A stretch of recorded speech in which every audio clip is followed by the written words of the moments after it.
阿多尼斯指数表明，肩宽比腰围宽约 60% 的男性对女性最具吸引力。剑桥大学的一项研究，包括700多名女性，也证实了肩膀被视为最具吸引力的男性特征。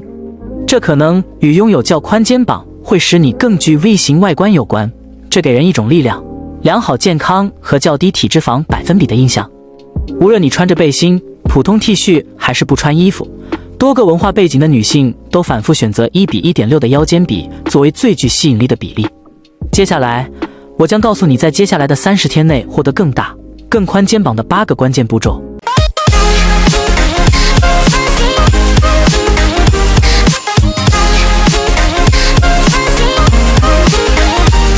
首先，你要确保每周至少2次训练肩膀。根据我的经验，最好的分组是将肩膀、二头肌和三头肌组合在一次训练中，臀部、股四头肌或绳肌和小腿组合在另一次训练中，胸部和背部组合在第3次训练中。通过每周3天训练1次，然后休息1天的方式，你可以每周直接锻炼肩膀2次，从而比仅1周1次的训练更有助于肌肉的快速生长。因为在1周结束时，你会获得更多的训练量，即完成更多的组数乘以次数乘以负重，这是快速肌肉生长的完美组合。另一件你需要做的事情是增加你进行所有肩膀锻炼的重量。现在我告诉你一些方法来增加你的肩膀锻炼的重量。增加负重，逐渐增加你使用的哑铃、杠铃或机器的重量，让你的肌肉逐渐适应更大的负荷。降低休息时间，缩短你的组间休息时间，这样你的肌肉将面临更大的挑战。使用训练辅助器械，例如使用弹力带或肩膀稳定器来增加锻炼的难度。在接下来的30天中，你可以通过以下方法逐步提高肩膀锻炼的重量。这是一种高效而直接的逐渐增加负重的方法。如果没有逐渐增加负重，你的身体就没有真正的理由去建立更多的肌肉，因为维持这些肌肉需要大量的能量。为了增加重量，你只需要在所有肩膀锻炼中保持6到9个重复次数的范围。具体来说，一旦你能够在肩膀锻炼的第一组，比如军事推举，完成9个重复次数而不失败，那么你需要将重量适当的增加一个小单位。你选择的新重量应该使你只能完成大约6到7个重复次数，然后你的目标是逐渐增加这个新重量的重复次数，直到达到9个重复次数。一旦你能够完成9个重复次数，你就可以再次提高重量，然后重复这个过程。实际上，每次你达到重复次数范围的上限时，增加足够的重量，使自己降回到6或7个重复次数，即使每侧杠铃增加 2.5 磅的重量，也可能带来巨大的收益，尤其是如果你对每个肩膀锻炼都使用这个策略。此外，在进行锻炼组时，确保真正达到肌肉衰竭，不要仅仅在完成6或7个重复次数后停下来，因为你已经达到了重量目标。如果你能够挤出第8个重复次数，即使有点动作不规范，也不应该停下来，因为你的目标是6到7个重复次数。大多数人从来没有真正达到肌肉衰竭，因此他们从未让肌肉处于足够不适的状态，迫使肌肉生长。与许多腿部锻炼，如深蹲不同，往往会做到肌肉衰竭。达到肌肉衰竭会增加受伤的高风险，但大多数肩膀锻炼可以在几乎没有受伤风险的情况下达到肌肉衰竭。在接下来的30天里，你应该确保在每个肩膀锻炼中至少在最后一组达到肌肉衰竭。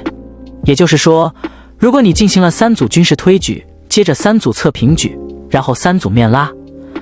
你要确保在每个锻炼的第3和最后一组达到肌肉衰竭。你会知道自己达到了肌肉衰竭，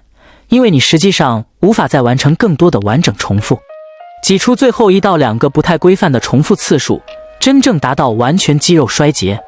下一步是确保你选择的肩膀锻炼主要集中在你的肩膀的中部和后部肌肉上。就像我之前提到的，你应该进行3到4种不同的肩膀锻炼，每种锻炼进行3组，然后再进行二头肌和三头肌锻炼，因为它们在同一天进行锻炼。你要重点关注肩部的中部和后部，因为前部肩头在进行胸部和背部锻炼时已经得到了足够的刺激。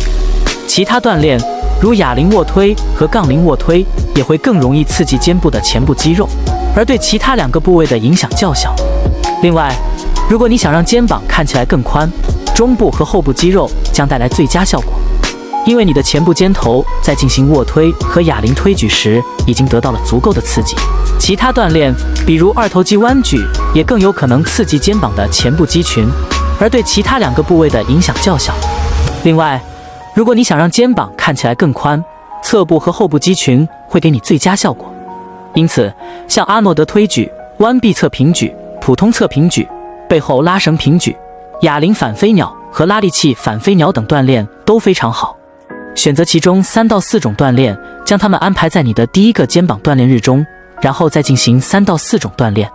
将这4种不同的锻炼安排在你的第2个肩膀锻炼日中，或者你可以按照我即将介绍的训练计划进行锻炼。现在在家中也非常重要，因为如果没有正确的营养，无论你在健身房多么努力，你的身体都无法获得建造肌肉所需的原材料。因此，为了使这个计划起作用，最重要的一步是在1天中摄入足够的蛋白质。理想情况下，如果你的首要目标是增肌，最好尽量均匀地分布蛋白质摄入量，这将需要至少3到4个分开的餐食。但是，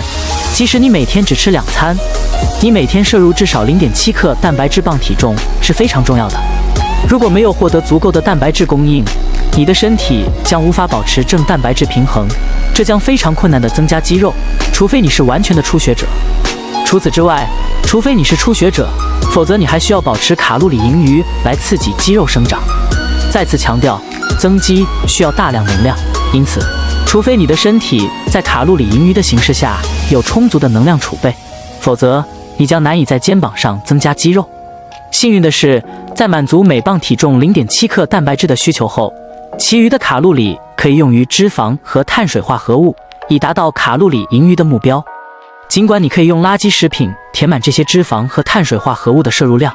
但我不建议将这种计划作为你的默认计划，因为垃圾食品大多会让你感觉糟糕。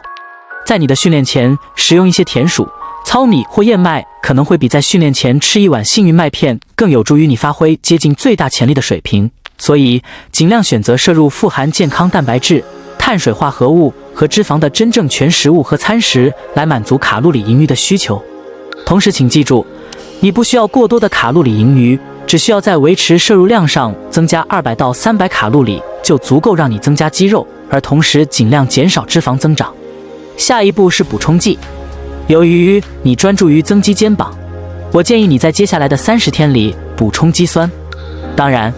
你并不一定需要补充肌酸，但肌酸是少数几种实际能够实现增强力量、运动表现并进而增加肌肉生长的补充剂之一。